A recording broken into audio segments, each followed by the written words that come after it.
बुलढाणा जिल्हा परिषदेच्या जिल्हा ग्रामीण विकास यंत्रणा आणि कृषी विभागाच्या वतीनं राजमाता महोत्सवाचं आयोजन करण्यात आलेलं आहे।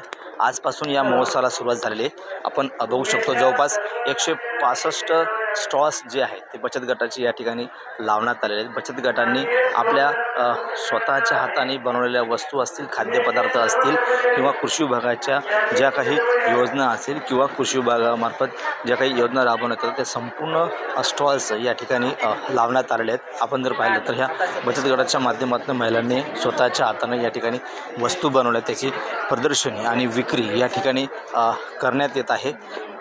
जवळपास 165 स्टॉल्स या ठिकाणी लावण्यात आलेले आहेत। जिल्हास्तरीय पौष्टिक तृणधान्य कृषी महोत्सव या ठिकाणी आयोजित केलेला आहे। आपल्यासोबत जिल्हा परिषदेचे CEO आहेत। नेमकं काय उद्देश आहे या महोत्सवाचं, तर काय सांगाल? आजचा जो महोत्सव सुरू झाला आहे काय नेमकं उद्देश आहे आणि किती स्टॉल्स लागले साधारण? आपल्या जिल्हा परिषद, जिल्हा ग्रामीण विकास यंत्रणा, त्याचप्रमाणे कृषी विभाग यांच्या संयुक्त विद्यमाने आज दिनांक 5 मार्च ते 9 मार्च असा 5 दिवसासाठी राजमाता महोत्सव आम्ही साजरा करत आहोत। यामध्ये साधारणपणे 165 ते 70 वेगवेगळ्या प्रकारचे स्टॉल्स लावले गेलेले आहेत। कृषी खात्याचे देखील यामध्ये मोठ्या प्रमाणावर स्टॉल्स लावलेले आहेत। त्याचप्रमाणे उमेदच्या मार्फत देखील आपल्याकडे मोठ्या प्रमाणावर स्टॉल्स असे एकूण 170पर्यंत स्टॉल लागलेले आहेत। माननीय केंद्रीय राज्यमंत्री प्रताप जाधव साहेब यांच्या अध्यक्षतेखाली सकाळीच या सोहळ्याचं उद्घाटन झालेलं आहे आणि एकंदरीतच बघितलं तर खूप मोठ्या प्रमाणावर गर्दी जमलेली आहे। यामध्ये वेगवेगळ्या प्रकारचे प्रॉडक्ट्स विक्रीला उपलब्ध आहेत। त्याचप्रमाणे खाद्यपदार्थही उपलब्ध आहेत।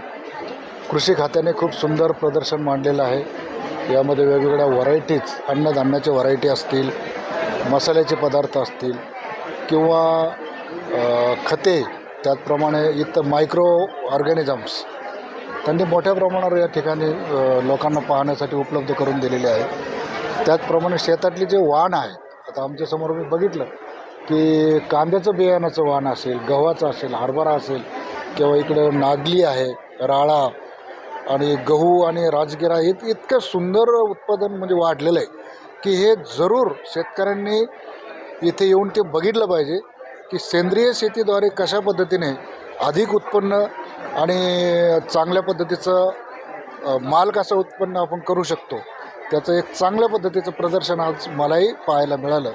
मी कृषी खात्याला देखील धन्यवाद देतो।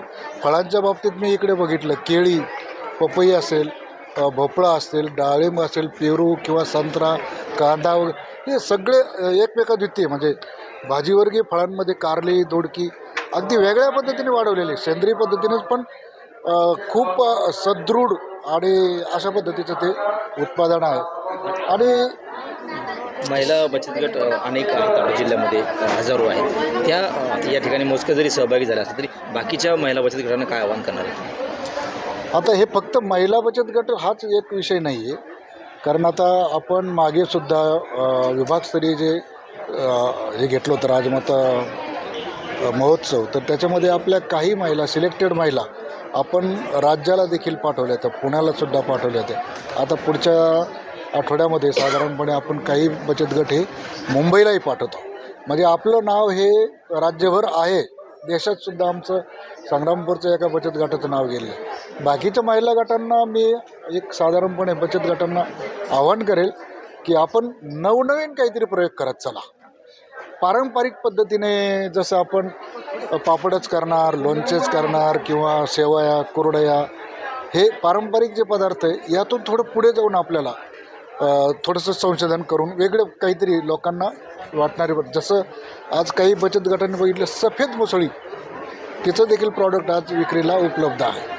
तर अशा पद्धतीचं जर काही नवीन जर बनवलं तर निश्चितपणे त्याला चांगलं मार्केट राहील असं मला वाटतं।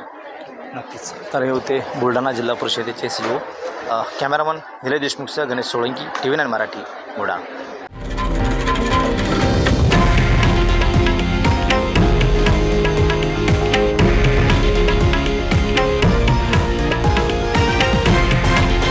हे आहे देशातील नंबर 1 न्यूज नेटवर्क आणि आपण पाहत आहात TV9 मराठी, एकमेव।